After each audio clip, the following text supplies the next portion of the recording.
25 नवंबर 1988 Japan के Tokyo शहर की रहने वाली एक 17 साल की मासूम सी लड़की जो कि डेली की तरह रात के करीब 9 बजे अपने ऑफिस का काम खत्म करके अपने घर के लिए साइकिल से निकल जाती थी। लेकिन उस रात के बाद वो लड़की आज तक अपने घर पहुंची ही नहीं। आखिर उस रात क्या हुआ होगा उस लड़की के साथ, मर्डर या कुछ और उससे भी खतरनाक। तो स्वागत है आपका हमारे आज के क्राइम स्टोरी पर। अगर आप इस केस से related real photos and videos को देखना चाहते हैं तो नीचे हमारे टेलीग्राम चैनल का लिंक दिया हुआ है, आप वहां से जाकर के वीडियोस एंड फोटोज को देख सकते हैं, क्योंकि हम यहां उन फोटोज को नहीं ऐड कर सकते हैं यूट्यूब कम्युनिटी गाइडलाइंस के कारण। Today story about Junko Furuta brutal and murder case. Junko Furuta Japan के टोक्यो शहर के मिनाटो इलाके में अपने पेरेंट्स और एक छोटे भाई के साथ रहती थी। उसका जीवन काफ़ी नॉर्मल था। जंकू अपने घर के पास ही यासियाओ मिनामी हाई स्कूल में पढ़ती थी और वो अपनी फैमिली को सपोर्ट करने के लिए एक लैब में पार्ट टाइम जॉब भी करती थी। जंकू काफ़ी ज़्यादा सुंदर थी, उसका बिहेवियर भी बहुत शांत था, वो हर किसी से प्यार से ही बात करती थी। इसके चलते वो अपने स्कूल के लड़कों के बीच में बहुत ज़्यादा फेमस थी। स्कूल के सभी लड़कों की ड्रीम गर्ल थी वो, हर कोई उसे पसंद करता था। उसी स्कूल का एक लड़का हिरोशी मियानो जो कि स्कूल पास आउट था, वो स्कूल डेली आता था। उसे कोई कुछ भी नहीं बोलता था क्योंकि उसके लिंक्स एक गैंग से जुड़े हुए थे, याकुजा गैंग से। वहाँ के लोग याकुजा गैंग के नाम से भी डरते थे। हिरोशी को जंकू के ऊपर क्रश आ जाता है। 25 नवंबर को हिरोशी जंकू को स्कूल के बीचों बीच प्रपोज कर देता है, लेकिन जंकू उसका प्रपोजल रिजेक्ट कर देती है और उसे बोलता है कि हम दोनों एक अच्छे दोस्त बन सकते हैं, लेकिन मैं किसी रिलेशनशिप में नहीं आना चाहती हूँ।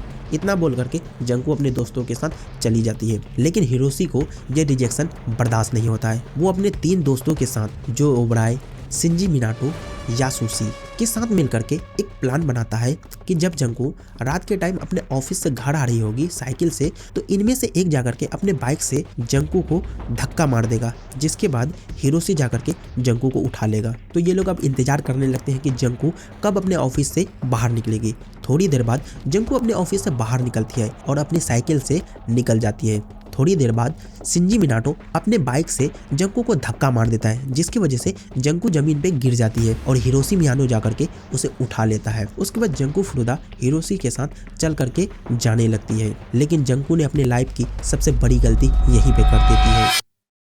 25 नवंबर से 4 जनवरी तक उन 4 दरिंदों ने शिंजी मिनाटो के घर में 44 दिन तक जंकू के साथ 400 बार से भी ज्यादा रेप किया गया और काफी ब्रूटल तरीके से टॉर्चर भी करता था। उसके प्राइवेट पार्ट पर प्लास्टिक के बोतल डाल देता था और उसे हमेशा अपने सामने में रखता था और फोर्सफुली उसे अपने सामने में मास्टरबेट करने के लिए मजबूर करता था और उसे डर की वजह से ये सब करना भी पड़ता था। एक बार तो जंकू के ब्रेस्ट के लेफ्ट साइड के निप्पल को ही पिलास से उखाड़ दिया। कुछ दिन बाद जंकू के माता पिता जंकू के मिसिंग होने की रिपोर्ट दर्ज कराती है। कहीं से हिरोशी को इसके बारे में पता चल जाता है और वो जंकू से जबरदस्ती ये कहने के लिए मजबूर कराता है कि तुम अपने फैमिली वालों को कॉल करो और बोलो कि मैं किसी के साथ भाग गई हूँ और मैं जहाँ भी हूँ खुश हूँ, मुझे ढूंढने की कोशिश आप लोग ना करें। और जंकू ऐसा करती है डर की वजह से। अगर वो ऐसा नहीं करती तो याकुजा गैंग के लोग उसके फैमिली वालों को मार देते। डर की वजह से जंकू को कॉल करके अपने माता पिता को ये बातें बोलनी पड़ती है। एक दिन जंकू वहाँ से रात के टाइम भागने की कोशिश करती है,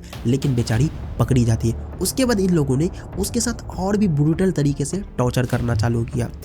उसे अब खाने के लिए कुछ भी नहीं दिया जाता था। अगर वो खाना मांगती थी तो उसे कॉकरोच खिलाया जाता था और पानी मांगती थी तो उसके ही यूरिन को पिला देते थे और उसके पैर को कई बार सिगरेट से जला देते थे। उसके शरीर में बहुत सारे घाव के निशान बन गए थे। कभी कभी तो उन लोगों ने उसे ऊपर लटका करके पंचिंग बैग की तरह भी यूज किया। इतने में ही वो लोग शांत नहीं होते, कई बार उसके प्राइवेट पार्ट में बड़े बड़े रॉड भी डाल देते थे। कई बार तो उन लोगों ने जंकू के प्राइवेट पार्ट में शीशे की बोतल को डाल देते थे। कई बार तो बोतल टूटने की वजह से कुछ पार्ट उसके अंदर में ही रह जाते थे, जिसकी वजह से उसके पेट में बहुत दर्द होता था। लेकिन इन लोगों ने कभी उसे एक दवाई भी ला के नहीं दिया और हमेशा मारता पीटता बहुत बुरी तरीके से। आप इमेजिन भी नहीं कर सकते हो कि जंकू ने उन 44 दिनों में कितना कुछ झेला था।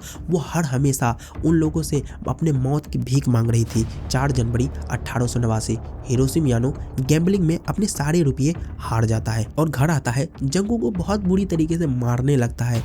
लास्ट में जंकू के शरीर को आग लगा करके जला देता है। उसके बाद उसके बॉडी पार्ट को एक ड्रम में बंद करके बगल के ही फील्ड में फेंक देता है और कंक्रीट भर देता है उस ड्रम को, जिससे कि लोगों को पता ना चले कि इस ड्रम के अंदर आखिर है क्या।